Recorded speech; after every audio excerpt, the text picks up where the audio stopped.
A'udzubillahi minasyaitonirrajim. Bismillahirrahmanirrahim. Assalamualaikum warahmatullahi wabarakatuh. Alhamdulillahirabbil alamin wassalatu wassalamu ala asyrafil anbiya'i wal mursalin wa ala alihi wa sahbihi ajma'in, amma ba'. Alhamdulillah para penonton sekalian, anda bersama saya Dai Aiman dalam Tanyalah Ustaz Biar Tahu Jangan Keliru. Apa khabar para penonton sekalian? Apa lauk sahur tadi? Macam mana dengan hari kita pada hari ini? Dah mula baca Quran ke? Tadi dah solat tahajud ke belum? Dan alhamdulillah, sesudah kita solat subuh berjemaah tadi, kita duduk sama-sama depan TV untuk kita menuntut ilmu dengan topik perbincangan kita pada hari ini berkaitan dengan Ramadan Aku Pulang. Para penonton sekalian, setiap manusia ada kisahnya, ada ceritanya. Namun di sebalik cerita itu ada hikmah dan pelajaran yang nak diberikan oleh Allah SWT untuk menjadikan seseorang itu lebih baik di kemudian hari. Bagi mengupas topik kita pada hari ini, kita bawakan Al-Fadil Ustaz Yaakob Yusra. Apa khabar Ustaz? Baik, Alhamdulillah. Alhamdulillah. Terima kasih Ustaz kerana bersama dengan kita pada hari ini. Topik kita menarik dan tetamu kita pun menarik. Tapi kita tak nak bagi tahu lagi sebab tetamu kita ni memang cukup istimewa. Para penonton nak tahu, kekal setia bersama dengan kami sehingga ke akhir rancangan. Baik Ustaz, sebagai mukadimah pertemuan kita pada hari ini, Ramadan Aku Pulang. Tafadhal Ustaz. Baik, bismillahirrahmanirrahim. Assalamualaikum warahmatullahi taala wabarakatuh. Terima kasih pada adinda saya, mudah-mudahan Allah memberikan kebaikan, dan tak lupakan pada rakan-rakan penonton Tanyalah Ustaz yang setia menonton kan. Dia kata Ustaz papak hari dah macam muih dah tengok kan. Tu kita bawakan insya-Allah ada tetamu undangan yang sangat kita hormati nanti. Maka kita tengok kepada konteks perbincangan tajuk kita berkaitan Ramadan, berkaitan Ramadan untuk kita. Aku pulang, nak pulang ke mana ni? Nak balik kampung ke apa semua? Tuan-tuan, sedar tak sedar hari ini dah masuk hari yang ke-20 Ramadan. Maksudnya kita dah masuk fasa yang terakhir, 10 Ramadan yang terakhir dah kan. Rasa macam laju sungguh kan, rasa macam baru mula kan. Duk ingat-ingat lupa, duk buka peti lagi kadang-kadang ada orang kan. Maka satu bentuk benda yang kita kena ambil iktibar, Ramadan bakal pergi meninggalkan kita. Sama ada dia meninggalkan kita atau kita meninggalkan dia, by hook or by crook, pasti akan berlaku.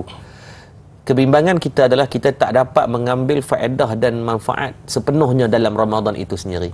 Sebenarnya dalam kehidupan kita ni, dia tak sama macam dengan kalau kita terlepas cerita apa-apa kan. Kita terlepas drama ke-7 kan, drama suami ku abang sotong kan, sepupu ku anak beranak kambing ke apa semua tu. Biasanya kita boleh tengok lagi, boleh tengok ku tonton dok mai kan, saluran yang daripada TV3 punya.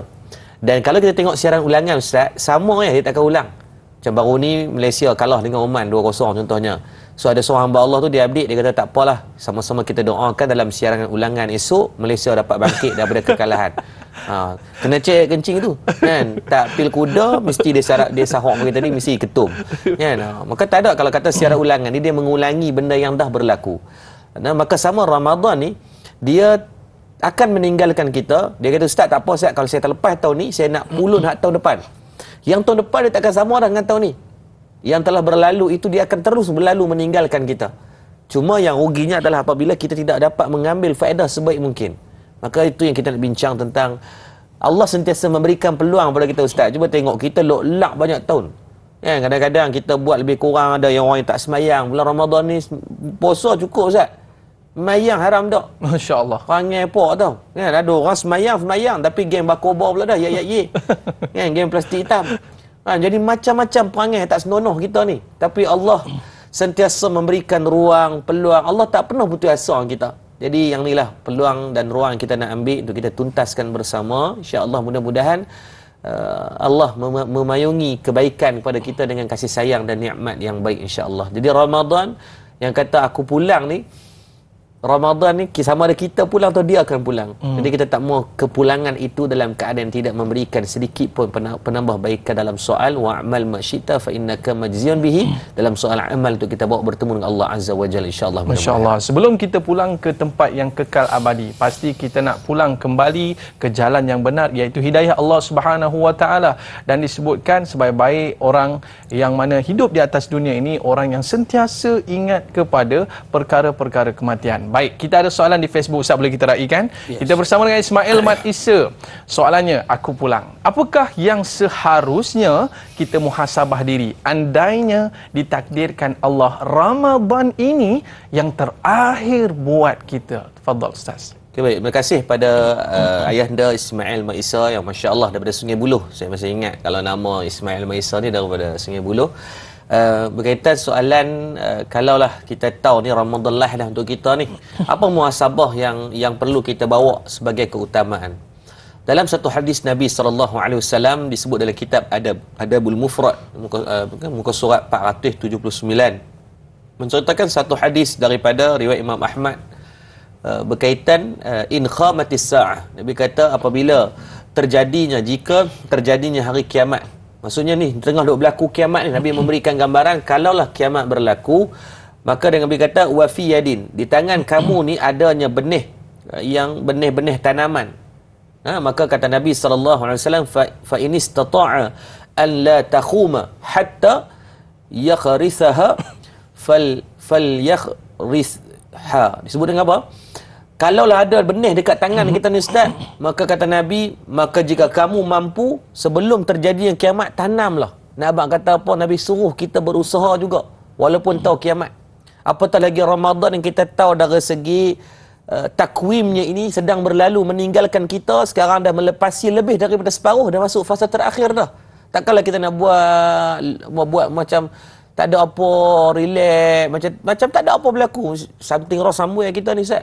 Kan ada sesuatu yang tak kena dengan kita. Maka keadaan ini kalau tidak diambil faedahnya, maka kita yang akan rugi. Ramadan tak rugi apa-apa. Allah menzahirkan kelebihan di dalamnya itu, maka sampai ketika dia akan meninggalkan kita. Kita berbincang tentang waballighna Ramadan, ya Allah pertemukan kami dalam bulan Ramadan. Tapi sampai hari dan sampai ketika, maka dia akan berlalu meninggalkan kata tanpa menunggu walaupun satu saat. Sampai masanya dia akan pergi, ataupun kita yang akan pergi dulu. Sama ada dia loop dulu, kita loop kan. Jadi tidak ada pilihan. Maka disebutkan juga dalam hadis, apa muhasabah yang kita kena bawa andai ini Ramadan terakhir. Nabi sebut dalam satu hadis, boleh tengok dalam kitab Ayyuhal Walad Risalah Al-Waladiyah yang dikarang oleh Imam Al-Khazali rahimahullahu taala. Bagaimana disebutkan satu hadis, Nabi kata al-kayyisu man dana nafsahu wa amila lima ba'dal maut. Dia kata orang yang paling cerdik di atas muka bumi ni bukan pada diri mereka ada PhD, bukan. Kan? Tu adakah salah pergi bawa kepada pendidikan sampai peringkat yang tertinggi? Tak salah. Itu dah satu kebaikan dan dipuji dalam agama. Tetapi bukanlah penentuan kebijaksanaan itu pada berapa sijil yang kamu miliki, berapa gelaran yang kamu dapat, berapa kitab yang telah kamu habis. Tidak. Nabi kata orang yang paling cerdik dalam muka bumi ini, yang pertama disebut dengan mandana nafsahu, mereka ni banyak muhasabah diri. Muhasabah ni apa? Postmortem. Timbal balik ni diri kita ni, what do and don't, what right and wrong yang telah kita lakukan. Apa benda yang betul, apa benda yang salah, apa benda yang kita dah buat, apa benda yang kita dah tak, apa benda yang belum kita buat. Ni Ramadan ni, Ustaz kata tadi awal, kita mula baca Quran dah lagi. Ada orang yang Quran pun tak mula baca lagi. Kan? Ada orang yang mungkin dengan sebab kesibukannya meniaga, cari rezeki. Adakah salah? Tak salah. Itulah tanggungjawab untuk mendapatkan nafkah kepada ahli keluarga. Tapi takkanlah sampai tak ada satu ayat pun sempat dia baca. Lolak sangat ni kalau macam tu. Kan? Semua ni, Nabi kata orang yang paling cerdik dia akan muhasabah ni. Cek balik, ya Allah ni dah masuk dah Ramadan yang ke-20. Malam ni adalah tarawih yang ke-21. Technically Ustaz, kita cuma ada 9 hari je baki untuk tarawih. Lebih kurang 9 ke 10 hari lagi je untuk nak puasa. Kalau tak pulun betul ni, pakai habis ni tu. Dan yang kedua Nabi kata apa? Orang yang cerdik ini wa amila lima ba'dal maut. Yang pertama dia muhasabah diri, taubat pada Allah, perbanyakkan kebaikan, apa yang kurang ditambah baik. Kan? Quran dia baca tak lancar, pulun baca bagi elok, cari guru yang boleh ajak dia untuk tadabbur, tadarus dari segi bacaan dia. Kan? Tadabbur makna daripada ayat Quran. Mungkin dia tak boleh baca banyak. Dia tak tuan-tuan, jangan set KPI kita nak habiskan 30 juz dalam Ramadan. Tapi set KPI kita nak menambah baik bacaan kita dalam bulan Ramadan dan memahami sebahagian ataupun sikit maksud. Kalau sehari ambil 2-3 ayat pakai raci dah Ustaz. Dah bila kita baca banyak-banyak, terpleot merata tajwid tah apa-apa. Ada orang Ustaz, dia tak mau tadarus. Bila tanya kenapa? Dia kata Ustaz, tadarus lambatlah Ustaz. Hak tu nak apa betul, nak apa betul. Sebab tu konsep tadarus. Dia kata, Ustaz, saya baca sendiri tak salah banyak sangat. Memanglah Pak Long dah tak ada orang tegur. Mana siapa nak tegur anak baca sendiri? Rasa macam khori kebangsaan ni. Kan, try baca dengan orang baru tahu, ya Allah, melopong merata. Kan? Izhar ke mana, ikhfa ke mana, ma'asli ke mana, ma'lin ke mana, apa. Jadi tadarus itu konsepnya. Maka kita muhasabah. Wa amila lima ba'dal maut. Yang kedua, Nabi kata orang paling pandai ni, mereka akan memperbanyakkan amal lima ba'dal maut untuk dibawa selepas daripada negara kematian. Dunia bukan tempat tinggal. Dunia adalah tempat untuk kita meninggal. Pasti dan pasti wa ahbib ma syi'ta fa innaka mufarighuhu, sampai ketika, sampai masa saya dan tuan-tuan akan tinggalkan dia. Idea you like it or not, sama ada kamu suka ataupun tak suka. Maka mudah-mudahan kalau inilah yang terakhir buat kita, dapat kita mengambil faedah sebaik mungkin kerana Allah Azza wa Jal, insya-Allah, mudah-mudahan. Bila mana disebutkan peluang terakhir untuk kita merasai Ramadan, pasti kita akan buat yang terbaik. Tapi ini kita beri peluang kepada pemanggil kita untuk bersama dengan Al-Fadhil Ustaz. Boleh Ustaz? Bismillah. Assalamualaikum. Siapa di talian? Waalaikumsalam warahmatullahi wabarakatuh. Dai Aiman dan juga Ustaz Muhammad Yaakob Yusra. Saya Umar Abdul Majid dari Felda Cini Timur 3, Pekan Pahang. Assalamualaikum Ustaz dan Dai. Waalaikumsalam warahmatullahi taala wabarakatuh. Yes. Ya, soalan saya gini Ustaz. Ustaz, kita dah tahu dah Ramadan. Aku pulang. Kita pun kadang bukannya kekal, kita akan pulang juga ke sana juga Ustaz. Tak ada yang kekal. Jadi soalan saya gini Ustaz. Kita dah pulun dah, orang Kedah kata pulun sakan bulan Ramadan ni. Tapi bila sampai ujung-ujung ni dia slow sikit dah. Jadi bila dia slow Ustaz, dia pasal dia nak raya, dia ingat nak raya dah.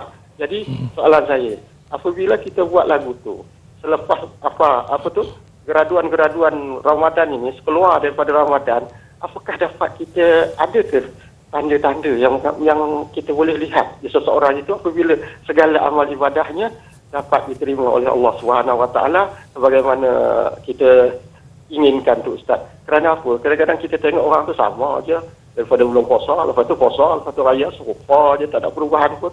Jadi apakah dapat kita lihat benda tu, perubahan sikap ke apakah dapat kita lihat apabila graduan Ramadan ini, selepas Ramadan akan dapat dilihat perubahan itu. Itu soalan saya Ustaz dan Dai. Terima kasih banyak Ustaz dan Dai. Assalamualaikum. Waalaikumsalam warahmatullahi wabarakatuh. Tajuk kita kembali orang kata ke pangkal jalan lah, orang kata ke jalan Allah SWT. Dia fikir nak kembali ke kampung dia Ustaz. Jadi apa tanda puasa seseorang diterima Allah SWT? Okay, baik. Terima kasih pada Ayahanda ni, Tuan Haji Ammar kita. Memang tak relax. Memang Haji Ammar ni perasan dia punya telefon tu memang ada di tangan. Untuk memastikan beliau di antara caller yang pertama. Masya Allah, tahniah diucapkan. Satu soalan yang baik berkaitan Mai Ramadan tu nampak okey, awal-awal hari tu dia punya semangat ni sampai parking Tok Imam pun hilang. Kan, Tok Imam parking aku pun tak ada, dia parking kat luar. Kan, sebab apa? Semangat orang datang ke masjid. Kan, tapi ni dia mai hari yang ke-20, hujung-hujung ni nampak dah cerah sikit dah. Kan, masjid pun nampak makin lapang, boleh guling-guling dalam masjid dah. Kan, parking-parking pun tak kalut dah, selipar pun senang nak cari. Tidak, hari pertama Ustaz, selipar satu duduk dekat penjuru sana, satu dekat penjuru sini. Sebab apa? Orang banyak sangat selipar. Kan, jadi saya rasa dalam kehidupan kita, benda yang disebutkan dalam satu kisah ketika Nabi balik daripada peristiwa Isra' wal Mi'raj, disebut dalam kitab Jam'ul Fawaid. Maka Nabi melihat, mendengar tapak kaki Sayyidina Bilal bin Rabah dalam syurga Allah. Maka bertemu dengan Sayyidina Bilal bin Rabah ini, Nabi SAW tanya kepada Sayyidina Bilal, apakah amalan yang kamu lakukan sehingga Allah menempatkan tapak kaki kamu dalam syurga Allah? Sebagai majaz ataupun tamsilannya, nak abang kata tapak kaki ada dalam syurga ni, maksudnya Bilal ni merupakan orang yang dijanjikan syurga oleh Allah Azza wa Jal. Maka bila ditanya kepada Sayyidina Bilal bin Rabah, Sayyidina Bilal dia kata, wahai Rasulullah, aku ni tak ada amalan yang banyak yang aku buat. Dia ni bukan orang kaya nak bagi sedekah banyak macam Sayyidina Umar, Sayyidina Uthman, Abdul Rahman Auf, Abu Bakar As-Siddiq. Dan dia bukanlah daripada kalangan ahli yang hebat dalam peperangan. Seperti Sa'ad bin Abi Waqqas. Seperti mana Sayyidina Khalid Al-Walid, Safwan bin Umayyah.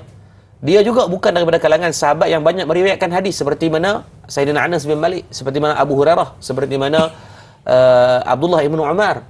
Tetapi ada benda yang kata Sayyidina Bilal bin Rabah, ada satu benda yang aku buat yang mungkin orang tak buat, adalah aku sentiasa selepas ambil wudu aku sembahyang sunat 2 rakaat. Itu sahaja. Maksudnya ambil wudu Ustaz kita buat Ustaz tadi? Tak buat. Tak dan buat Ustaz. Mana nak kalau dam pun tak buat. Tak kata Ustaz, saya sendiri pun kalau dam pun tak buat. Sebab kita rasa macam Satu, dia bukan sunat muakkad, bukan yang dituntut, kan? Hak dituntut pun kadang-kadang terpeleot. Yang dituntut pun tak buat, apatah lagi yang tak dituntut. Tapi Sayyidina Bilal bin Rabah melihat yang tu, walaupun amalan yang orang tak buat, dia rebut buat dan menjadikan itu amalan istiqamah dia buat. Masya Allah, Allah memberikan keredaan untuk masukkan dia ke dalam syurga. Maka poin dia tuan-tuan, dalam hidup ni kita bukan nak memikirkan tentang kuantiti ibadah yang banyak untuk dibuat. Focusing kita adalah kualiti ibadah yang nak dilaksanakan. Quality over quantity. Yang ni yang Allah sebut dalam Quran Al-Mu ayat kedua. Allazi khalaqal mauta wal hayata liyabluwakum ayyukum ahsanu amala wa huwal azizul ghafur. Liyabluwakum ayyukum ahsanu amala ni, amalan yang kita buat tu yang mana the best among the best. Yang ni lah yang Allah nak nilai dengan senilai-nilainya, mudah-mudahan mendapat keredaan Allah. Baik. Cuma dia kata, Ustaz, kita buat banyak sebab apa? Sebab dari segi probability, kebarangkalian. Lagi banyak kita buat, mudah-mudahan lagi baik. Mudah-mudahan dengan kualiti ibadah yang kita usahakan itu, Allah campakkan istiqamah untuk berkekalan, bukan hanya dalam Ramadan, tapi sampai pada bulan-bulan yang lain, insya-Allah, mudah-mudahan. Dan kita buktikan di akhir-akhir Ramadan ini, kita penuhkan masjid, bukan penuhkan mall. Okey, baik, kita berehat seketika. Para penonton sekalian, nak tahu ke siapa tetamu kita? Jangan ke mana-mana, kembali selepas ini Tanyalah Ustaz. Biar tahu, jangan keliru.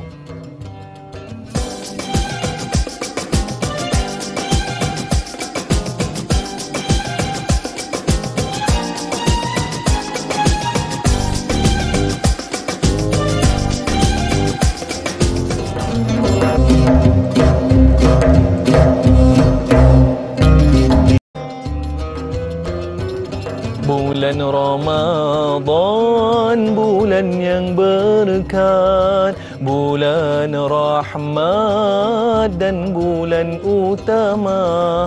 Pahala digandakan, doa diterima. Bulan Lailatul Qadar yang istimewa. Alhamdulillah, kembali dalam Tanyalah Ustaz, biar tahu, jangan keliru. Terima kasih para penonton sekalian. Tak tidur pas subuh kan? Maklumlah kita hari ni, Ustaz, hari apa Ustaz? Hari Ahad. Tapi walau bagaimanapun, ya, kita menuntut ilmu terlebih dahulu. Sehari bolehlah kita nak rehat sekejap kan? Baik para penonton sekalian, kita ada soalan di Facebook Ustaz, boleh kita raikan?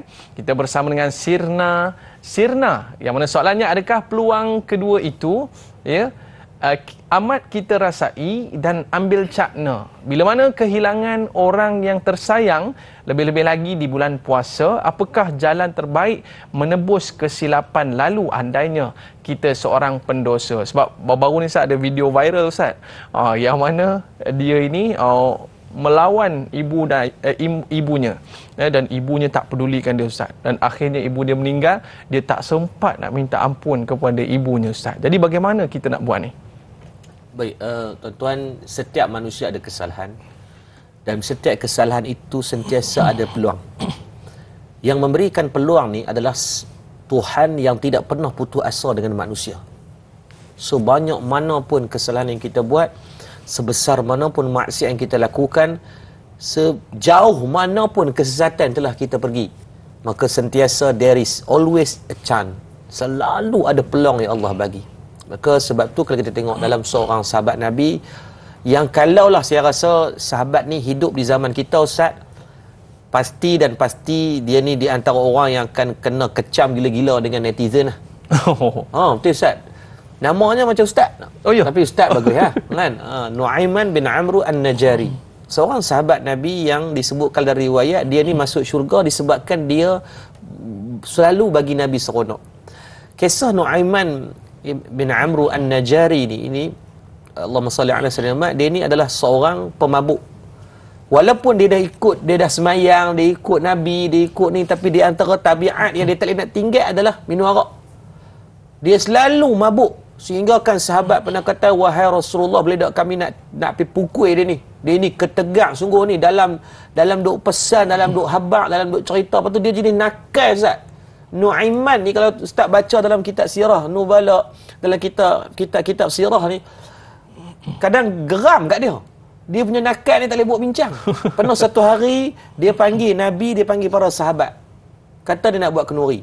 pilah makan di satu kedai, Nabi dengan sahabat ni seronok lah order makanan, order macam-macam lah, sebab orang Nuaiman nak buat kenduri, dia kata.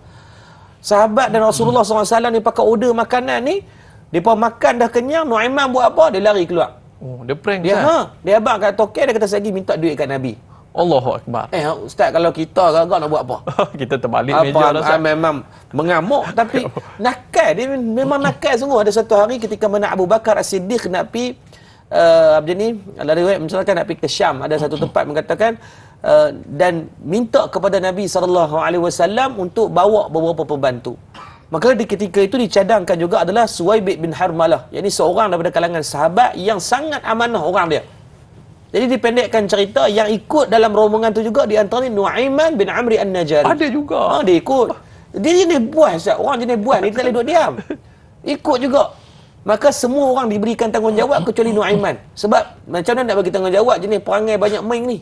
Kan? Jadi ketika tu Suwaib bin Harmalah diberikan dari segi penjawatan dia sebagai PIC menjaga pembendaharaan dan pemakanan. Makan-makan lah.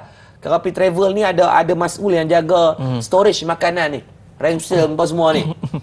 Bila sampai, maka Sayyidina Abu Bakar sedang menguruskan urusan perdagangan, maka Suwaib bin Harmalah ni jagalah makanan dengan perbendaharaan ni. Maka Nuaiman ketika tu dia lapar. Dia kata, wahai Suwaib, aku nak makanan sikit. Aku lapar sangat ni, tahap ketak pala-pala dah ni. Maka Suwaib kata tak boleh, kena tunggu Abu Bakar, tunggu Khalifah mai dulu, tunggu kita punya ketua Amir kita datang, maka sekejap aku akan minta, aku akan bagi ke hang. Nuaiman kata aku tak tahan dah. Kalau hang tak bagi juga, aku akan cari dengan cara yang aku boleh makan juga. Maka Suwaib bin Harmalah ini memegang amanah dengan nyawa dia. Hang minta lah macam mana guling-guling pun dia tak bagi. Maka Nuaiman geram, maka dia pergi ke pasar. Apa yang dia buat? Dia kata, dia buat pengumuman. Dia kata, mau dah aku jual seorang hamba yang cukup sifat dan sangat kuat hamba ni. Harga under market value. Oh. Dia bahasa contoh macam ni, Ustaz. Kalau market value kita, harga seorang hamba tu 10 dinar. Dia nak jual 1 dinar dia. Dia tak mau mahal. Dia kata, cuma hamba aku ni dia ada satu kecacatan. Kecacatan dia, kalau hampa pegang ni sekali lagi, dia akan kata, aku ni orang yang merdeka, aku bukan hamba. Ush. Tapi hampa jangan. Dia habak ni tu, kira tu aib dia. Hampa tangkap dia buat bagi dia buat kerja. Lepas tu orang berebut lah sebab dia bagi under market value. Murah. Hak lain semua orang dah tak larat, lembik, tiba-tiba dia kata, oh, ni muda dan sangat kuat. Maka bila orang pakat pada yang dalam tu, yang pembida ni pakat tanya, mana? Dia bertanya Nuaiman tunjuk, dia kata tu, nampak tu. Nama dia Suwaib bin Harmalah. Dia duduk berdiri kat situ. Hampa pergi tangkap dia, hampa bayar kat aku sudah. Bayar dengan harga yang murah. Dia pun bayar kat dia pergi tangkap Suwaib bin Harmalah. Suwaib bin Harmalah kata, dah, aku ni orang yang merdeka, kenapa hampa tangkap aku? Tak, dia kata, kat apa kami faham, hang memang kecacatan hang ni. Dia pergi ambil duit yang diberikan. Dia menjual kawan dia tadi, dia pergi beli makanan dan dia beli hadiah untuk Nabi SAW. Uyo. Maka datang Sayyidina Abu Bakar tanya mana Suwaib bin Harmalah. Dia berkata, Suwaib dah kena jual dah. Siapa jual? Nuaiman jual. Dipendekkan cerita, Sayyidina Abu Bakar As-Siddiq pergi tebus balik, beli balik. Suwaib bin Harmalah. Tapi Nuaiman terus dah pergi makan, dia beli apa semua. Orang nak marah, dia pun tak larang nak marah. Dia ni budak nakal. Kan? Dia ni sesi otak bersama orang lebih. Dipendekkan cerita ketika balik ke Madinah, Abu Bakar As-Siddiq menceritakan perihal yang dibuat oleh Nuaiman, kenakalan dia di dalam peristiwa tersebut. Diriwayatkan dalam hadis, baginda Nabi SAW ketika mana dikhabarkan cerita tentang kenakalan Suwaib Nuaiman tadi, Nabi ni fadhuhikan Nabi hatta badat nawajidhu. Nabi ni gelak ni sampai nampak geraham Nabi.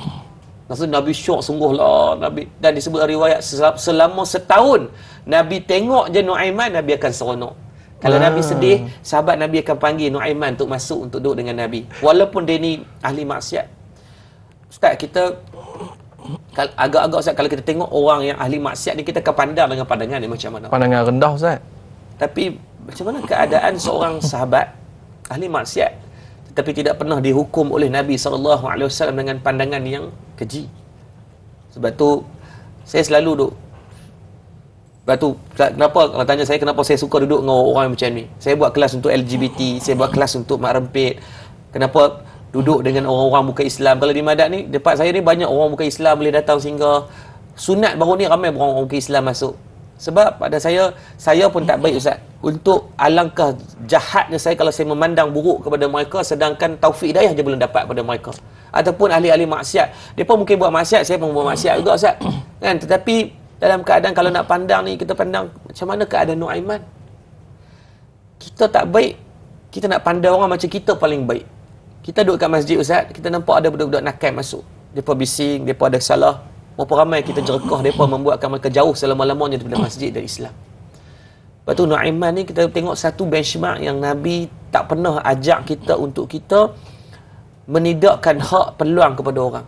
Siapa sangka seorang pemabuk, seorang yang banyak buat, orang tu buat pedajal lah, buat nanya kat Nabi dengan para sahabat, tetapi tempat dia di dalam syurga. Disebutkan Nuaiman yang akan masuk syurga disebabkan dia suka menyeronokkan Nabi SAW. Maka dalam hidup ni Allah sentiasa bagi peluang kepada kita. Maka jangan takut untuk mendapatkan peluang, kerana there is always a chance untuk kita. Sejauh mana pun kita, seberat mana pun maksiat kita pernah buat, percayalah peluang sentiasa ada untuk kita semua. InsyaAllah mudah-mudahan i'tibar daripada kisah Nuaiman. Saya kalau baca kisah Nuaiman Ustaz, sedih Ustaz. Fikir Allah banyaknya, saya sendiri pun banyak salah, banyak silap. Allah selalu bagi peluang. Walaupun bagi peluang kita masih gelincang lagi, buat salah, tapi masih banyak peluang dan terus peluang ini. Maka teruslah ambil peluang insya-Allah. Bukan setakat nama sama Ustaz, tapi saya rasa perangai pun sama juga macam Nuaiman ni. Kita ni banyak buat dosa, tapi Allah masih lagi bagi kesihatan, bagi rezeki pada kita. Tinggal lagi kita nak bertaubat ataupun tidak kepada Allah SWT. Baik Ustaz, kita ada pemanggil talian. Assalamualaikum. Siapa di talian? Waalaikumsalam warahmatullahi wabarakatuh. Cik Dah Abu Bakar daripada Penang. Silakan. Assalamualaikum Ustaz. Assalamualaikum warahmatullahi. Selamat Ustaz Ustaz. Baik, alhamdulillah. Saya nak tengok Ustaz pada zaman sahabat dan juga kita tengok dan juga di negara-negara Arab 6 bulan ni sebelum Ramadan mereka amat teruja untuk menanti Ramadan, dan selepas Ramadan tu mereka menangisi dan merindui pula dengan kedatangan semula Ramadan, dan juga tak henti-henti memohon semoga Allah menerima semua amalan yang dilakukan di dalam Ramadan. Tapi bagi kita yang di Nusantara ni, kita melebih-lebihkan untuk menyambut hari raya tu, dan selepas Ramadan kita nampak dah tak ada dah suasana macam kita bangun qiyamul lail ke apa kan. Jadi dah nampak dah kita kekurangan. Apakah yang silap di dalam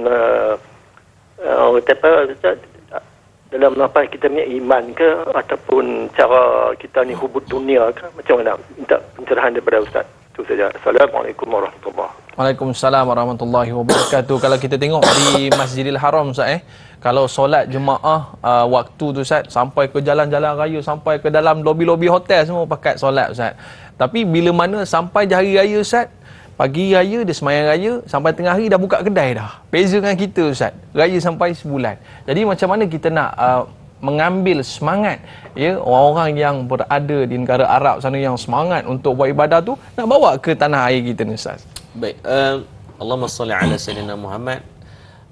Saya dulu beberapa tahun berada di negara Arab, pergi belajar dan belajar sikit aku banyak sebenarnya orang mengaji sangat kan. Waktu di sana memang depa dah ada satu benchmark dan KPI depa. Target depa bila Ramadan, apatah lagi 10 bulan terakhir ni, depa akan reserve cuti tu untuk nak all out waktu cuti ni. Dan saya tanya memang hampir memang dia jadi satu pembudayaan dah. Memang 10 malam terakhir dia akan reserve dia punya time untuk dia pergi i'tikaf, dia tak mau buat benda lain. Dia pun kerja betul-betul sebelum Ramadan, masuk Ramadan dia pun akan mula nak strengthen dah. 10 yang terakhir memang dia orang Kedah panggil rapat meter. Nak tekan rapat meter, habis meter ni untuk nak memastikan ni. Dan saya tengok benda tu dia jadi satu pembudayaan yang sangat baik. Mengambil sunnah Nabi SAW berdasarkan hadis daripada hadis yang sahih. Rasulullah SAW ketika masuk 10 Ramadan terakhir, Nabi akan mengetatkan pakaian dan kain dia. Mengetatkan kain ni kata ulama disebutkan dalam para muhadis menceritakan bahawa itu di antaranya Nabi memperlipat gandakan soal ibadahnya. Nah, sebab tu Ustaz kata tadi bila masuk 10 terakhir ni, start pada malam ni Ustaz tengok biasanya sampai 5 ke 7 kilometer jauhnya saf di Masjidil Haram itu. Jauh Ustaz tu. Memang kalau tuan-tuan datang waktu maghrib memang lambatlah sikit. Kecuali ada kabel lah kot. Kan? Memang duduk kat luar lah. Kalau nak pergi sembahyang tarawih, tuan-tuan kena datang tu waktu asar. Ada orang yang waktu zuhur tu dah masuk dan tak keluar dah. Memang buka puasa dalam tu, semua siap dalam tu. Sebab terlalu ramai orang yang datang. Kenapa? Satu je. Mereka faham dan mencintai amalan itu dan tahu itu adalah amalan yang sangat dicintai oleh Nabi SAW. Manusia ni Ustaz, bila dia mabuk dengan cinta, maka dia akan sanggup buat apa saja. Yang ni lah istilah orang Melayu kata kan, lautan api sanggup kurenangi. Kan? Dia sanggup Ustaz. Kan? Dia sanggup dia ni tak makan tak apa, dia sanggup pi jalan naik motor jauh-jauh ni nak balik kampung jumpa dengan markah dia ni. Kan? Nak jumpa dengan markah ni 400 km ni. Jubuk kebas pungkok ni Ustaz, duk atas motor kan. Sampai nak atas motor duk sesat dia bangun. Sesat dia bangun sebab nak perbetul lengah. Kan? Tapi sebab apa? Sebab mabuk dengan percintaan. Maka begitulah bila orang yang faham dan dia merasai halawah kemanisan, maka akan sanggup buat. Sahabat saya Muzammil Hasballah hari ni, kemarin flight dia sampai ke Mekah. Dia kata Ustaz, seronok dia tahun lepas dia kata 10 hari tak keluar Masjidil Haram. Dia kata makanan pun dia upah orang hantar makanan masuk dalam masjid, tak keluar langsung. Dia kata seronok dia tahu. Kalau keluar tu pergi keluar mandi, dia kata Ustaz tahun depan nak buat dengan dia. Dia kata Ustaz jualan pergi dengan dia.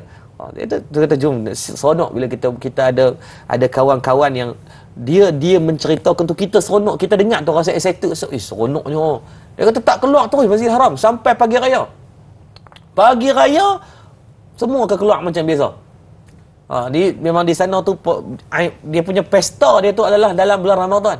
Raya tu satu kesedihan pada mereka. Sebab tu takbir raya depa lain, takbir raya Melayu ya buat sedih ni. Allahu akbar, Allahu akbar, Allah. Jiharkah betul kita. Depa roh Ustaz. Roh Ustaz. Allahu akbar, Allah. Dia straight forward ya. Kan? Maka sebab tu merasai kemanisan itu adalah asas untuk kita mencintai. Tak kenal maka tak cinta. Tak cinta maka tidak akan ada ketagihan untuk melakukan satu tidak ada mujahadah untuk kita teruskan untuk buat sesuatu benda tu. Jadi fahami apa kelebihan yang Allah bagikan dalam bulan Ramadan ini, banyak ganjaran-ganjarannya. Mudah-mudahan itulah yang mengikat hati-hati kita terus kekal dengan ibadah yang Allah izinkan, yang Allah offer pada kita pengakhiran pada 10 yang terakhir ni, insya-Allah. Baik Ustaz, selepas ni kita ada tetamu istimewa yang kita nak bawakan kepada anda dan kita nak dengar kisah beliau. Bukan senang-senang nak jadi juara. Pasti ada kisah di sebaliknya. Para penonton sekalian, jangan ke mana-mana, kembali selepas ini. Tanyalah Ustaz, biar tahu, jangan keliru.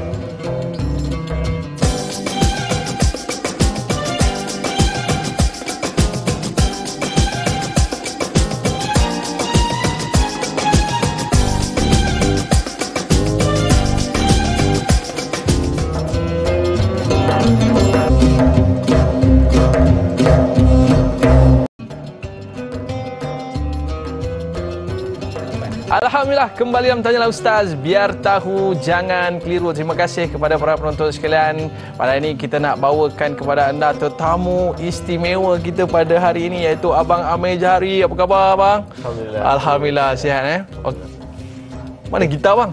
Tak bawa gitar hari ni. Aduh. Saya tak boleh abang. Sebab saya bila abang main gitar tu kita rasa macam nak nyanyi je kan. Tapi alhamdulillah, tahniah kita ucapkan abang. Ada bawa kereta baru. Ada bawa kereta baru. Alhamdulillah. Jadi ini tetamu istimewa kita. Pastinya di sebalik kejayaan itu bukan terus-terus dapat kemenangan, tapi pasti ada kisah di sebaliknya. Tapi sebelum tu Ustaz, dengan tetamu kita yang luar biasa ni Ustaz, mungkin kita rasa kagum sangat sebab kita tak duduk di tempat dia, dan pasti perjalanan kejayaan itu meniti satu tangga ke satu tangga sehingga menuju kejayaan. Dan kita nak relatekan dengan topik kita pada hari ini, iaitu Ramadan Aku Pulang Ustaz.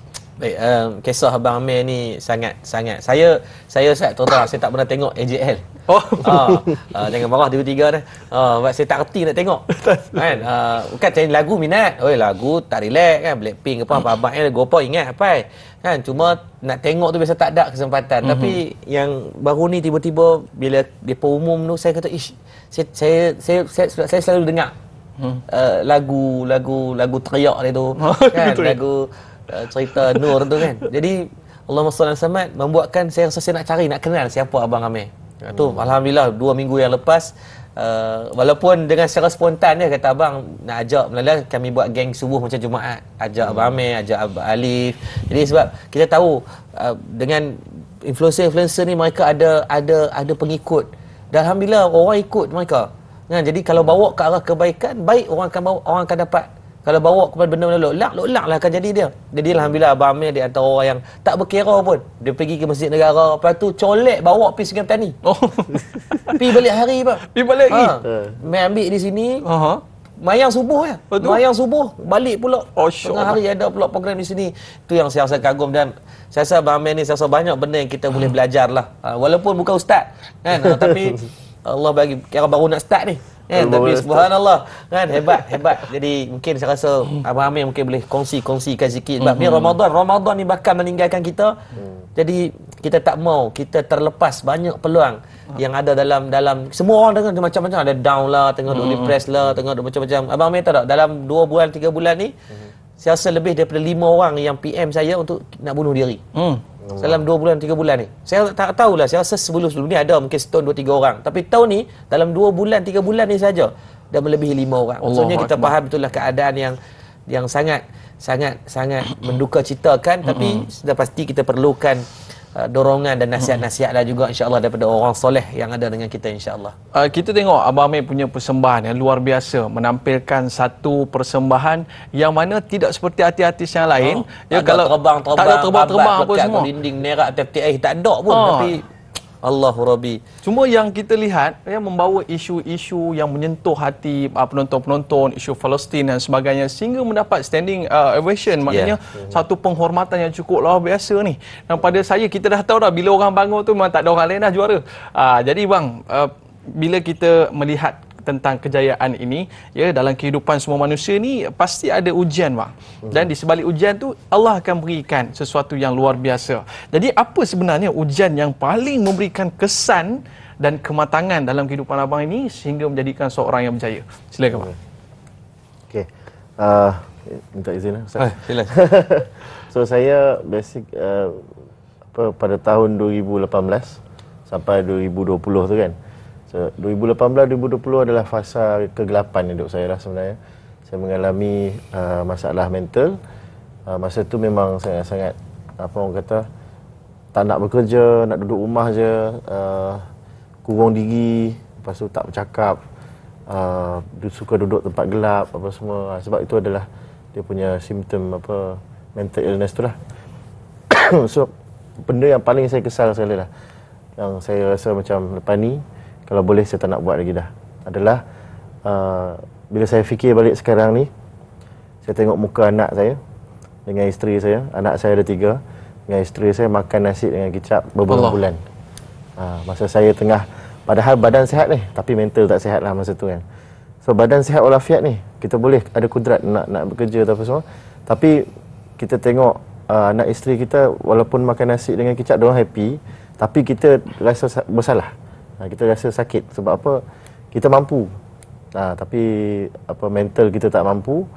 So masa tu macam memang down teruk lah. Kalau boleh memang saya tak nak ulang lagi dah peristiwa tu.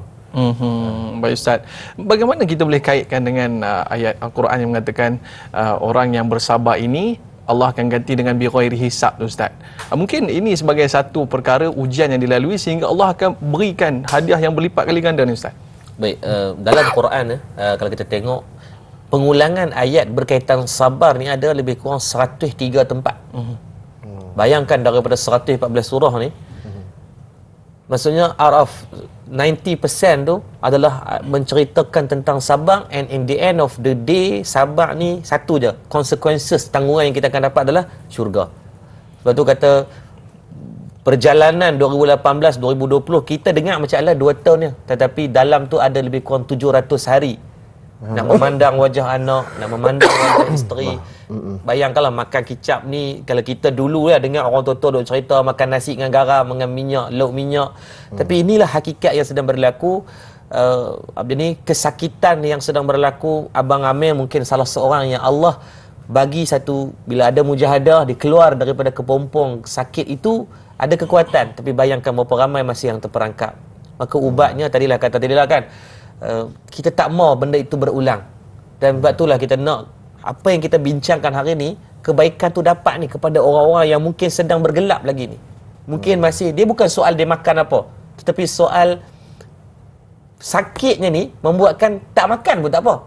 Orang yang sakit ni, makan bukan prioriti. Sebab tu anak-anak bini kalau tak makan pun pada dia okey. Dia kencana, dia rasa macam dia tak ada apa. Tapi hakikatnya sakit, inilah sakit yang saya rasa kita perlu tuntaskan untuk agar orang-orang yang pernah melalui, sebab kita tak pernah rasa, Ustaz. Kita boleh sembang lah, hang kena sabar, hang kena kuat.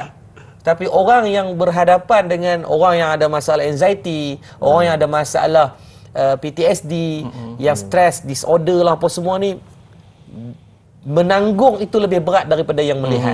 Cuma waktu saya rasa pagi ni kita perlu untuk dengar mungkin sedikit nasihat daripada Abang Amir ni, agar kita tak, orang yang merasai dia tahu. Dia tahu kat mana nak mengubati. Saya pernah melihat persembahan Abang Amir. Saya ingat lebih daripada 10 tahun lepas. Yang mana waktu tu lebih kurang kalau duduk sebelah ustaz tu lebih kurang Ustaz lah. Dan waktu tu dalam satu reality TV show lah. Yang mana waktu tu diberi satu tekanan daripada Kak Oji. Itu saya tengok. Yang tu saya tengok. Waktu tu saya sekolah menengah lagi. Jadi waktu ketika itu sampai Abang Amir menangis lah. Saya kata, Allah kesiannya Abang Amir waktu tu kan. Tapi walau bagaimanapun, ini satu proses pembelajaran sebenarnya, sehingga menjadikan kita bintang pada hari ini yang dapat mengenepikan apa yang dikatakan satu ketika dulu. Waktu dalam keadaan abang yang sangat burst waktu itu, saya boleh bayanglah muka abang tiba-tiba jadi Herod je tu kan. Sedih lah kata itu.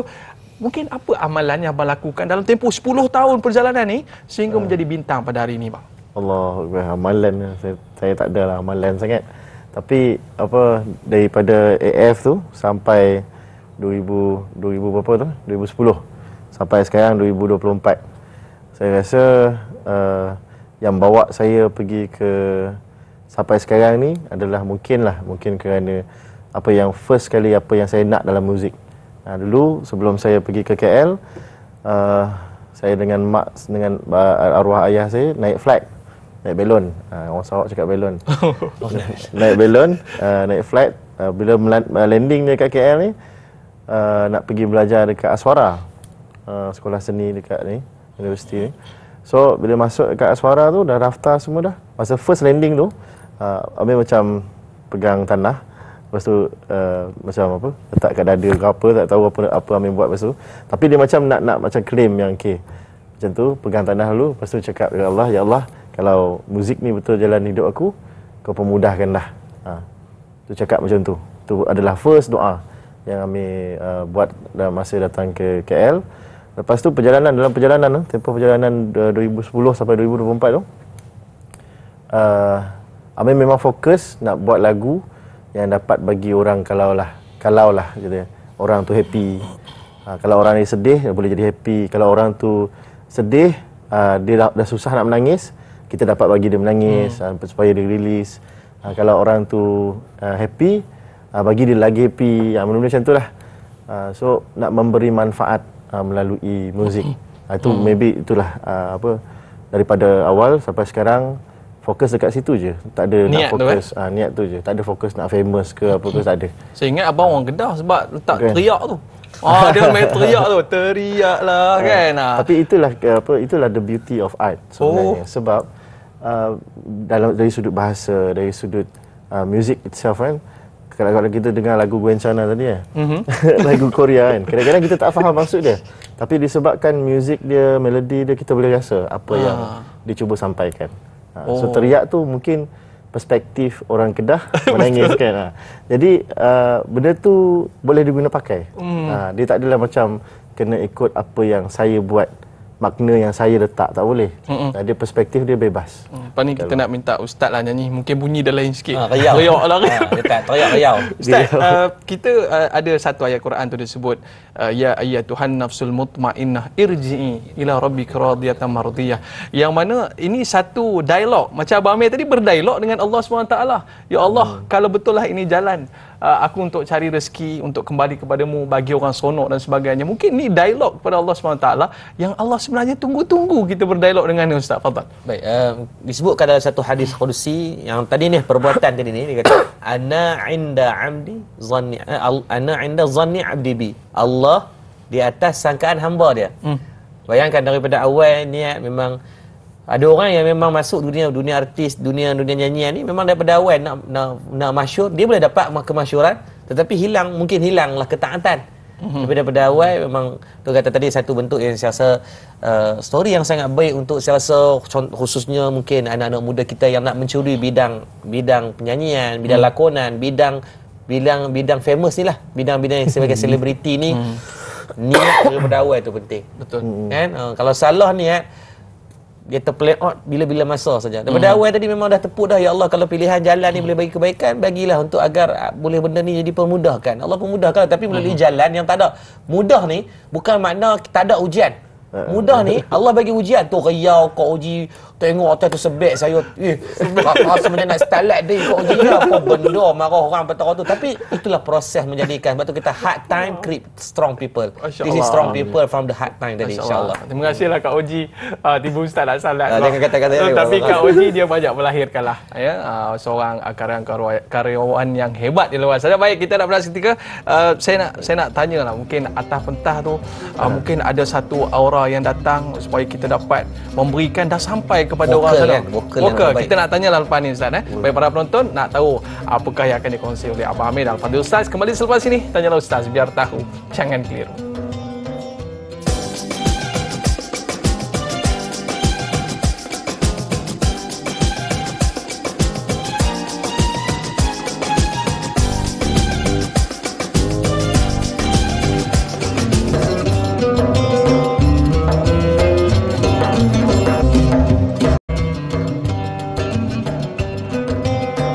Ni, kat sekolah awak tak makan.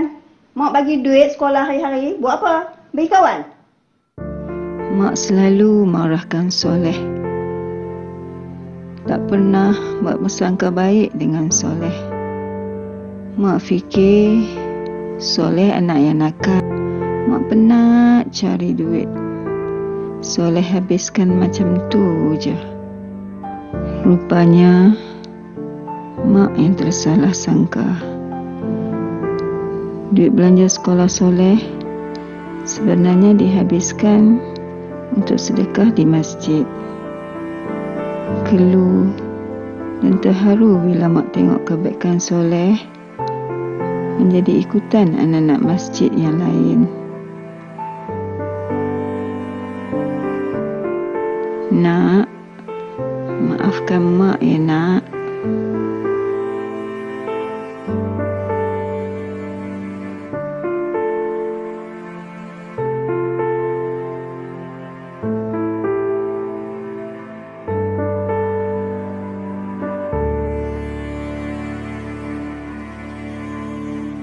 Alhamdulillah, kembali dalam Tanyalah Ustaz, biar tahu jangan keliru.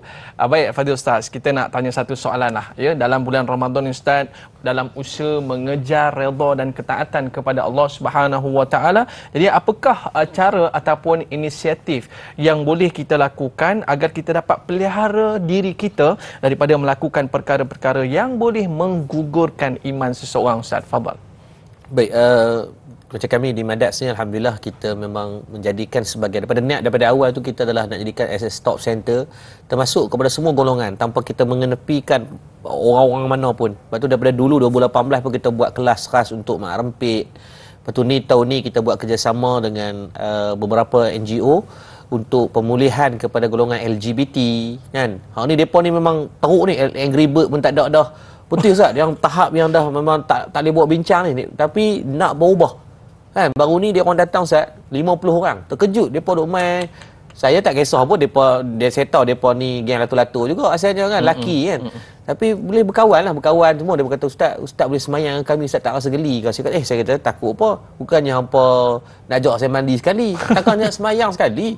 Kan, cuma dia berkata orang lain jah. Saya kata tak. Saya kata saya pun bukan orang yang baik sangat. Tapi Allah bagi ada sikit, mungkin kita buat benda boleh buat baik sikit ni, kita ajaklah orang buat baik juga. Sebab tu di Madat kita mengalu-alukan mana-mana orang. Termasuk saya kata tadilah macam tahun lepas saya rasa 6 ke 7 orang yang nak bunuh diri Ustaz. Kita sediakan tempat untuk dia rehat, kita santuni dia. Malah Allah Maha ada yang masuk Islam Ustaz.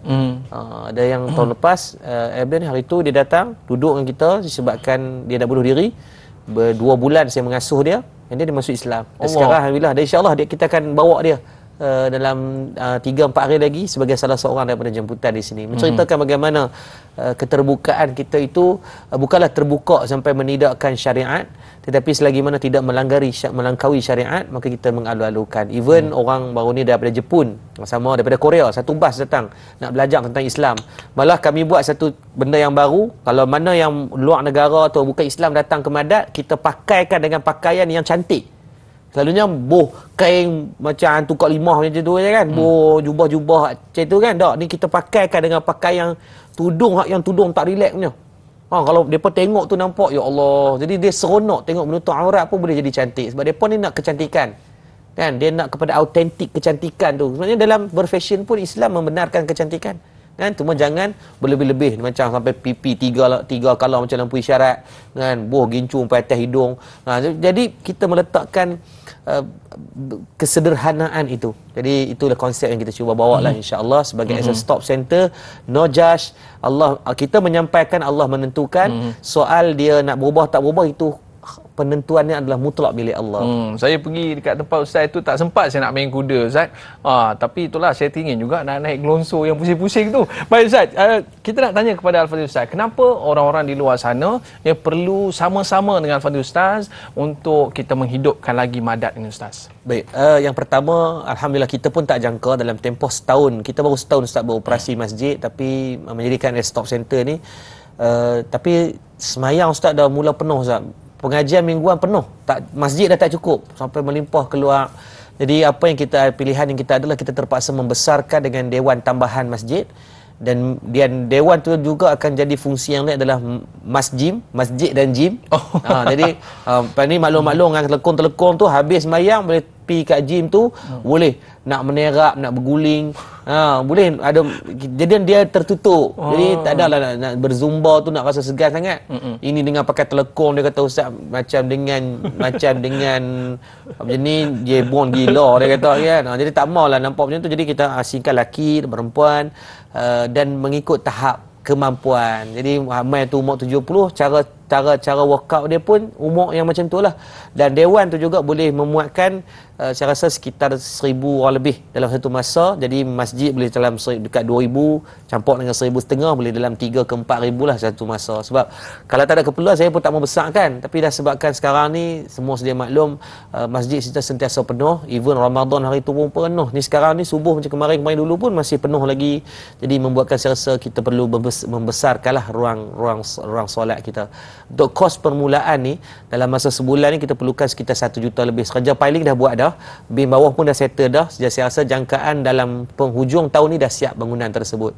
Jadi dah kerja dah buat dah pun, bukan saya cerita ni benda tak buat lagi. Kalau tuan-tuan pergi tengok, boleh tengok di website kita, kerja dah jalan dah pun kan. Jadi saya rasa kos yang kita perlukan dalam minggu ni, kalau kata sebulan ni mungkin dalam 1.5 juta, dalam minggu ni saya rasa mungkin dalam 200,000 lah.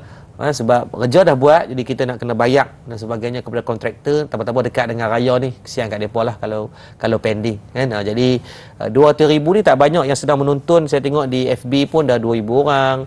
Kemudian di depan televisyen ni saya kira ramai sangat yang menonton. Allahumma salli samad. Maka saya tak untung apa-apa. Demi Allah, saya berkhidmat di Madat ni saya tak ambil gaji pun. Tuan-tuan boleh cek dengan kewangan kami. Cuma kenapa saya terlibat juga? Sebab saya nak tumpang pahala. Tuan-tuan ingat tak penat ulang alik? Saya hari ulang alik Kedah KL, dia dah hari yang keempat ulang alik. Datang pagi, saya balik, saya ada setengah hari saya ada mesyuarat di Alostak untuk pengimarahan masjid. Dipanggil lantik sebagai jawatan kuasa untuk imarah masjid peringkat negeri. Jadi balik malam ni datang balik. Esok balik pula. Jadi hari-hari balik. Kadang letih. Nak cubit bini pun tak ada Ustaz. Malam saya balik, isteri saya dah rehat. Saya nak keluar tadi, isteri saya masih rehat. Sagi saya balik sampai Dia ni tak sempat jumpa agak, malam baru jumpa, malam jumpa Ustaz nak cari pipi tak dan, datang balik. Jadi mujahadah lah. Saya mujahadah dengan cara ni, tuan-tuan mujahadah lah yang mungkin ada sedikit harta benda, kita manfaatkan. Bukan untuk yakul isra, tapi untuk madat dan ummah itu sendiri. Jadi mana yang menyumbang jangan risau. Kita ada ni ibu lebih daripada 90 ibu, termasuk ibu yang terbaru kita tulis misi mencarimu ni adalah Lailatul Qadar. Maka apa amalan-amalan kita boleh buat, doa-doa semua ada dalam ni. Semua ada dalam ni. Maksudnya tuan-tuan boleh jadikan sebagai panduan lah. Kan? Kalau kita tak tahu nak buat amalan apa ni, nak sembahyang tasbih tak larat. Ya, nak baca Quran pun tak apa nak arti. Kan? Jadi tengok dalam tu ada banyak doa-doa yang kita himpunkan, amalan-amalan yang mudah-mudah lah, yang sesuai dengan martabat kita orang awam, yang kita tulis khas untuk rakan-rakan penonton Tanya Ustaz. Jadi yang tak menyumbang pun jangan risau, tuan-tuan bantu saya satu benda, tekan butang share, sebarkan manfaat ini. Mudah-mudahan dengan asbab perkongsian kita Allah bagi kebaikan. 200,000 ya.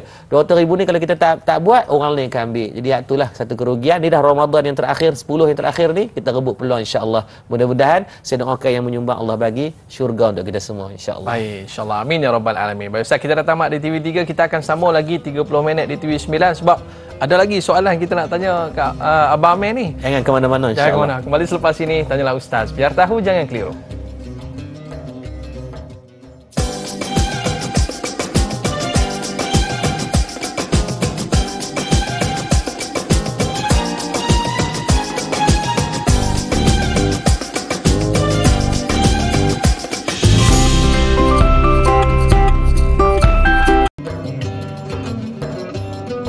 Alhamdulillah, kembali dalam Tanyalah Ustaz. Biar tahu, jangan keliru. Baiklah para penonton sekalian, kita kembalikan tetamu kita, tetamu istimewa kita pada hari ini. Kita nak dengar lagi kisah-kisah pada Abang Amir.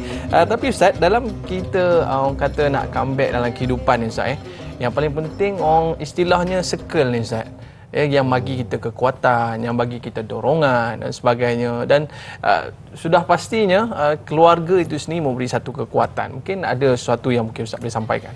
Baik, dalam satu hadis Bukhari, riwayat Imam Bukhari, Nabi kata fitnatur rujul fi ahlihi malihi jarihi tukaffiruha as-salah wasiyam wasadaqah. Nabi kata perbuatan dosa pada seseorang ni, segala punca masalah pada seseorang ni datang dengan 3 jalan.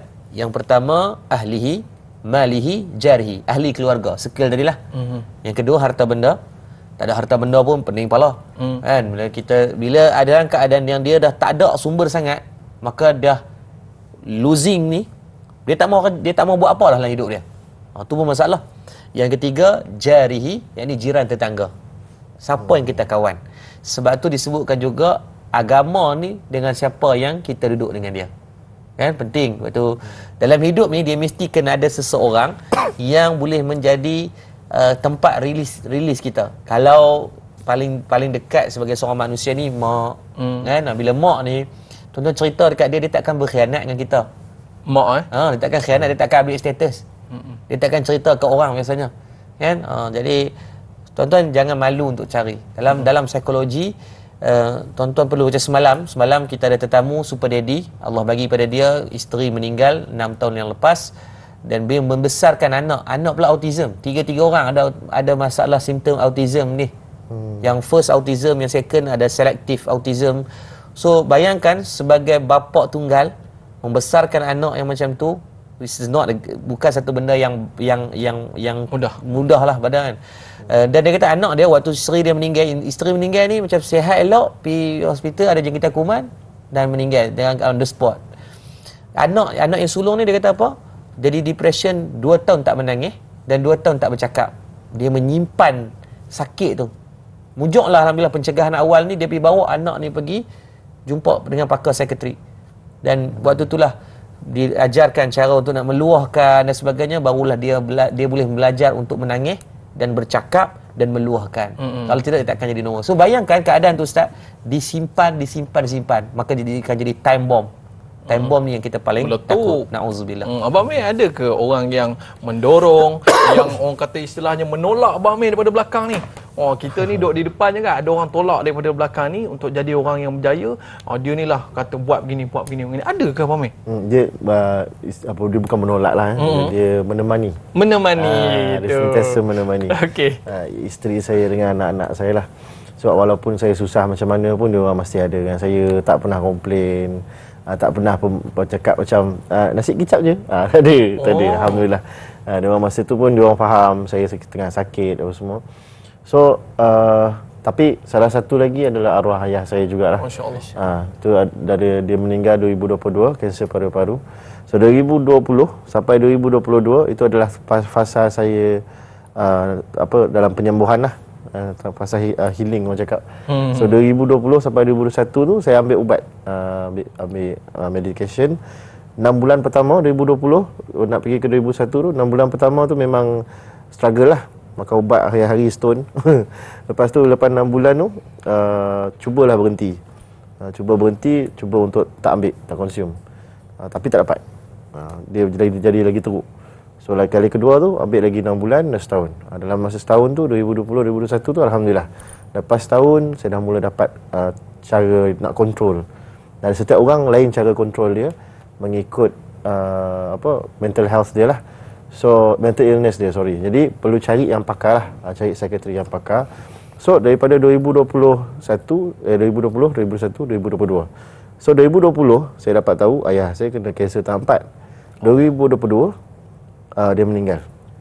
Jadi sepanjang saya tengah healing tu, saya tengah nak cari masa sebenarnya untuk balik ke Kuching, ziarah dia. Sebab saya saya duduk di KL ni semenjak saya 18 tahun, 2010. So balik raya pun 2 minggu je selalu. Setahun 2 minggu je. Jadi spend time dengan dia tu tak banyak. Jadi daripada 2010 daripada 2022 tu memang bukan nasib saya lah sebenarnya untuk spend dengan dia. Lepas umur 18 tahun tu memang bukan masa saya untuk spend dengan dia lah banyakan.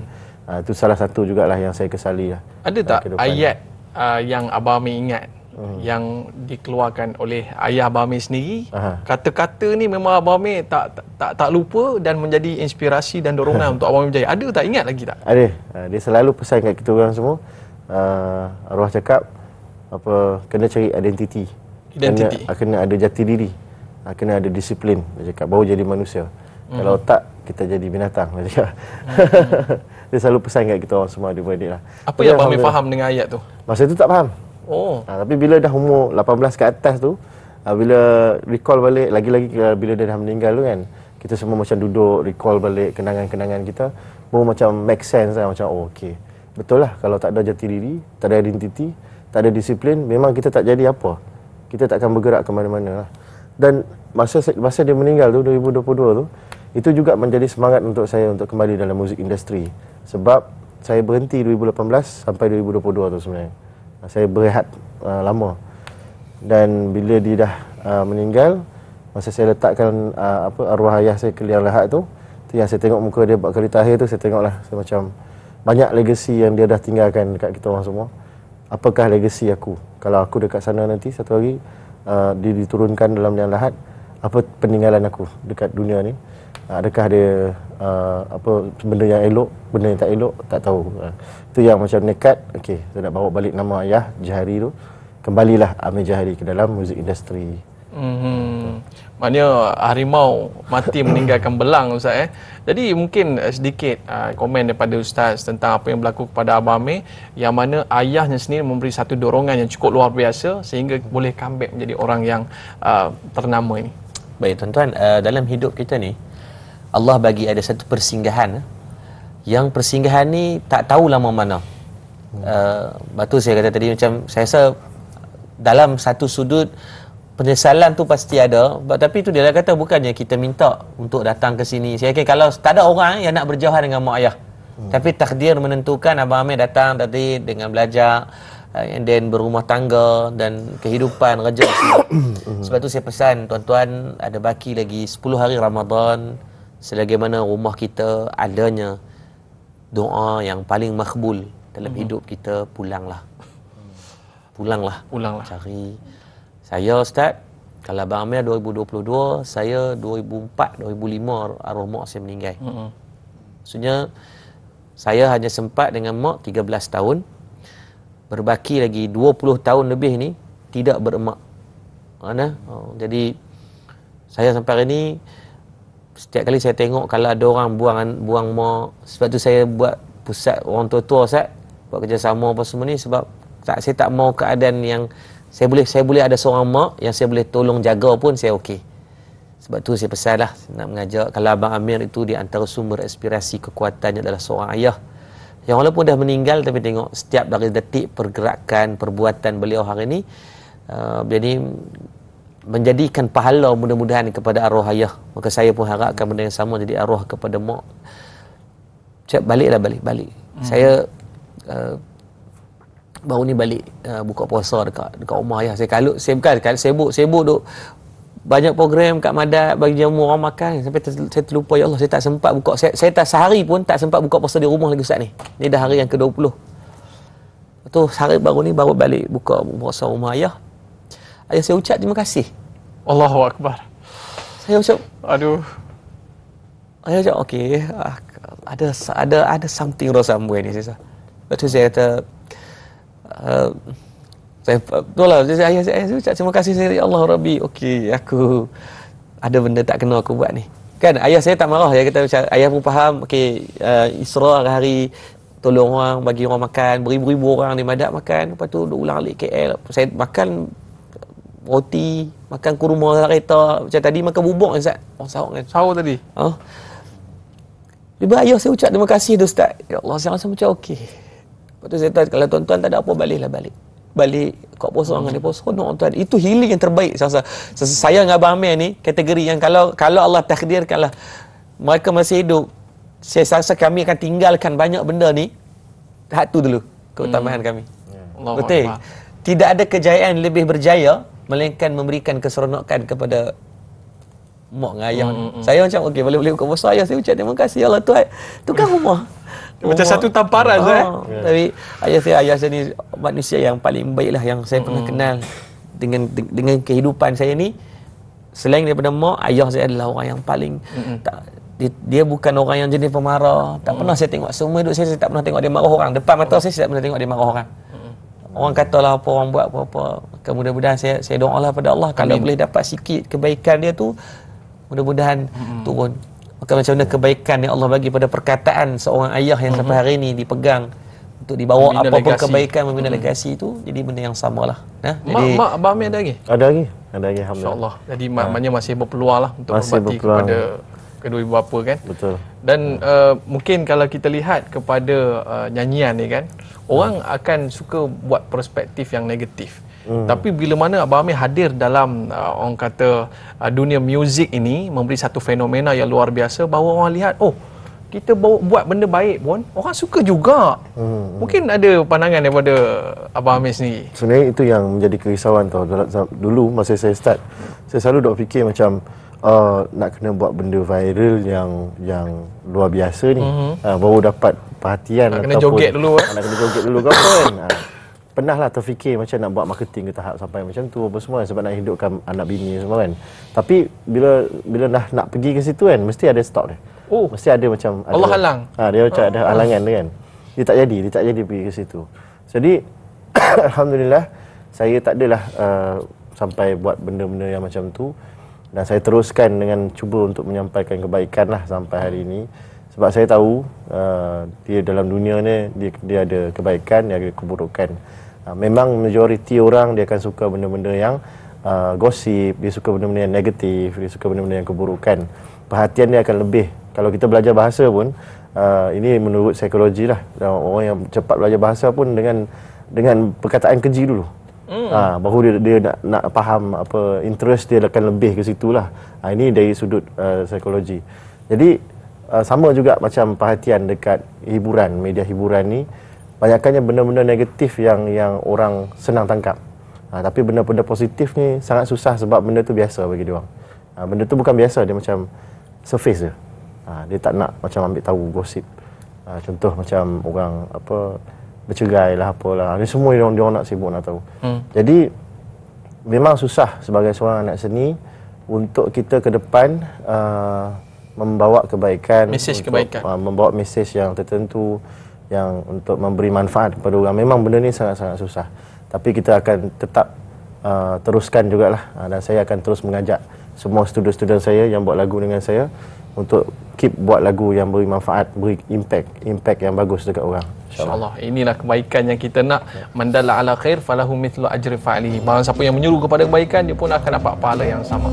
Ustaz, ada satu hadis yang mengatakan bahawa may yuridillahu bihi khaira fayufaqihu fiddin. Orang yang nak kepada kebaikan ni Ustaz, Allah akan bagi dia kefahaman pada agama. Lepas ini para penonton, mungkin kita nak minta Al-Fadhil Ustaz untuk beri kupasan tentang perkara ini. Para penonton, jangan ke mana-mana, kembali selepas ini. Tanyalah Ustaz, biar tahu, jangan keliru.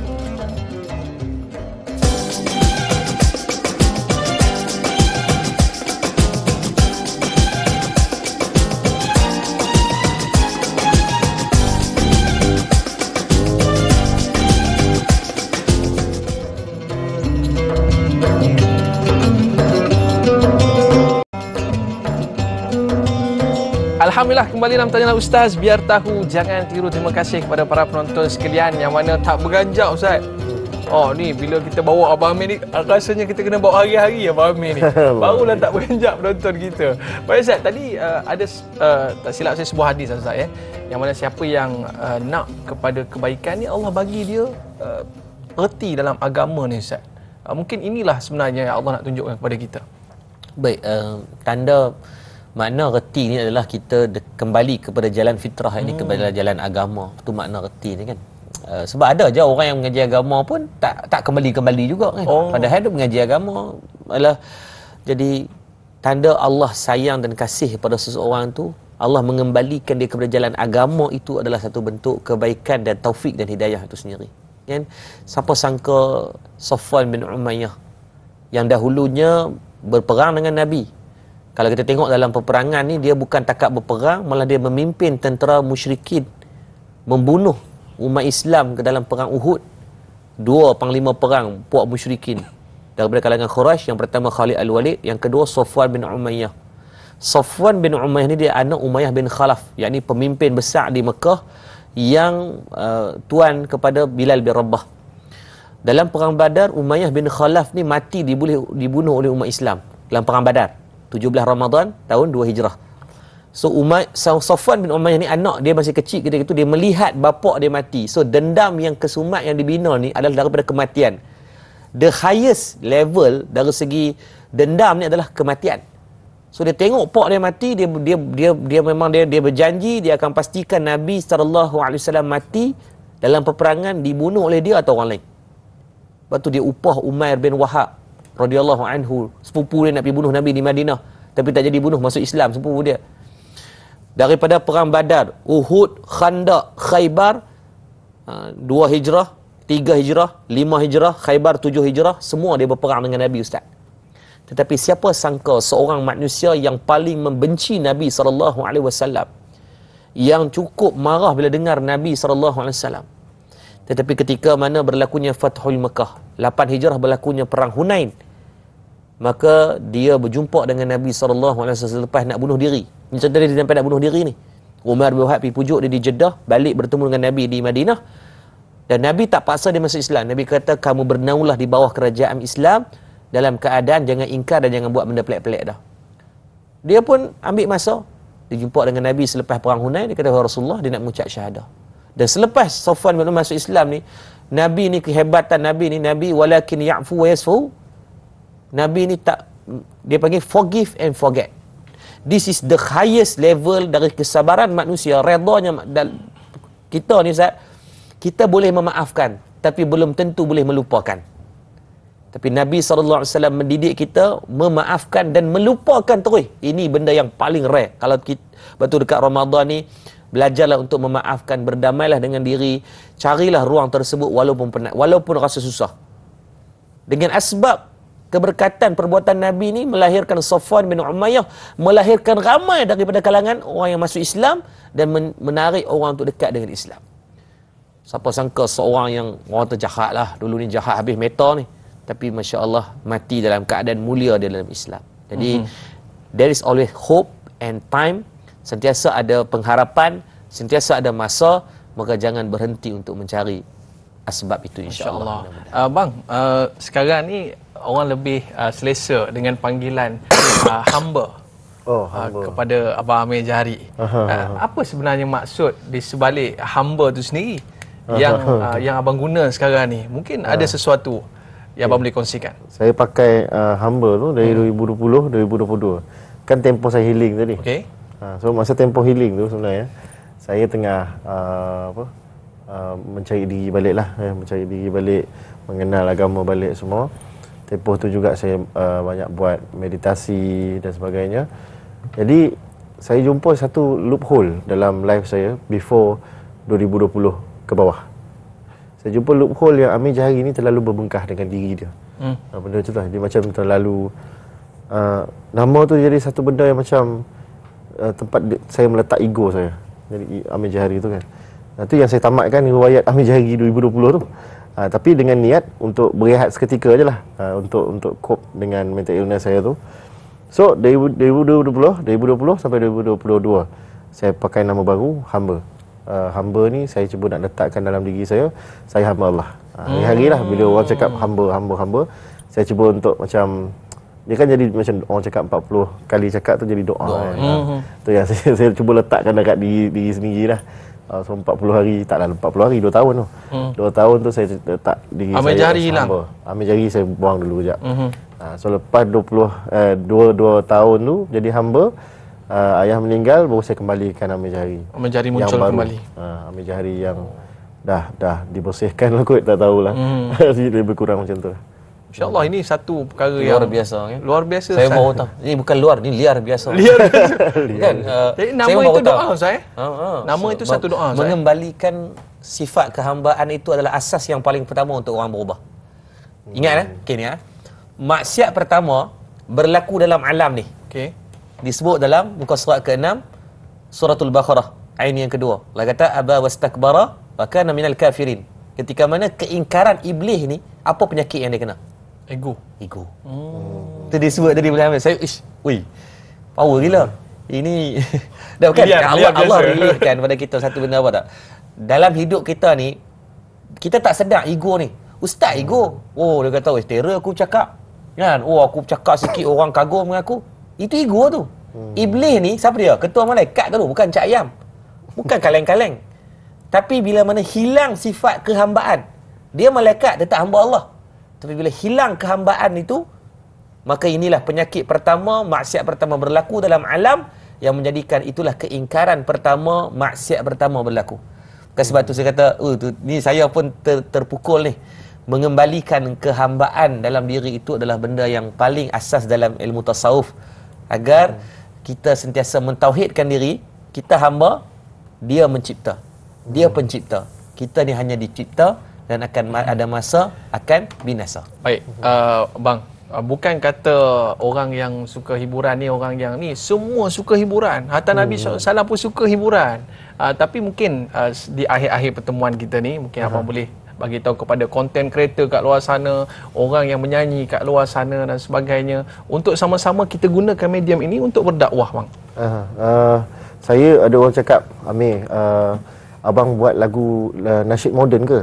Nasyid moden? Dia tanya saya terus macam bukan nasyid moden, saya cakap dia muzik lah. Muzik ni boleh jadi macam-macam bentuk, seni ni boleh jadi macam-macam bentuk, ada dalam tarian, lukisan dan sebagainya. Jadi kita sebagai orang yang mencipta sesuatu ni, saya sebenarnya nak bagi tahu satu benda, which is ini yang saya rasa sendirilah sebenarnya sebelum ni, tanggungjawab sebagai seorang pencipta, anak seni dan mencipta karya, orang yang mencipta karya ni, kita sebenarnya bertanggungjawab untuk apa yang kesan yang akan berlaku. Mungkin apa yang kita hadap dunia ni mungkin indah, kita tak nampak sangat kesannya dekat dunia, tapi akhirat nanti dia jadi macam dia baru tahulah apa yang kita buat tu baik ke buruk ke, apa semua kesannya nanti dekat akhirat nanti baru kita tahu. Jadi bila kita buat sesuatu tu, saya selalu pesan kat diri saya macam ni, saya harap apa yang saya buat dapat bagi impact yang bagus dekat sesiapa sahaja, walaupun cuma seorang pun saya dah bersyukur, alhamdulillah. InsyaAllah. Dan saya pernah ada satu kisah dulu, seorang komposer klasikal. Dia pernah mencipta satu karya yang menyebabkan ramai orang bila dengar karya dia tu bunuh diri. pada satu zaman. Tak ingat tahun bila, 1400 something. Dan karya tu dah di-ban, dah dihapuskan. Rekod dia semua dah dihapuskan. Jadi itu adalah kesan daripada, bayangkan kalau kita punya lagu, kita cipta tu, buat orang bunuh diri. Semua pergi kat kita tu, dosa semua pergi kat kita kan. Jadi itu yang saya nak bagi tahulah pasal tanggungjawab. Kita kalau kebaikan, maka kita pun akan dapat kebaikan. Betul. Okay Ustaz, kita datang daripada fitrah dan akhirnya kita kembali kepada fitrah. Memang manusia ni suka perkara yang baik. Kita ada baki 1 minit berbaki ni Ustaz. Mungkin ada nasihat pada Ustaz sebagai penutup pada hari ini.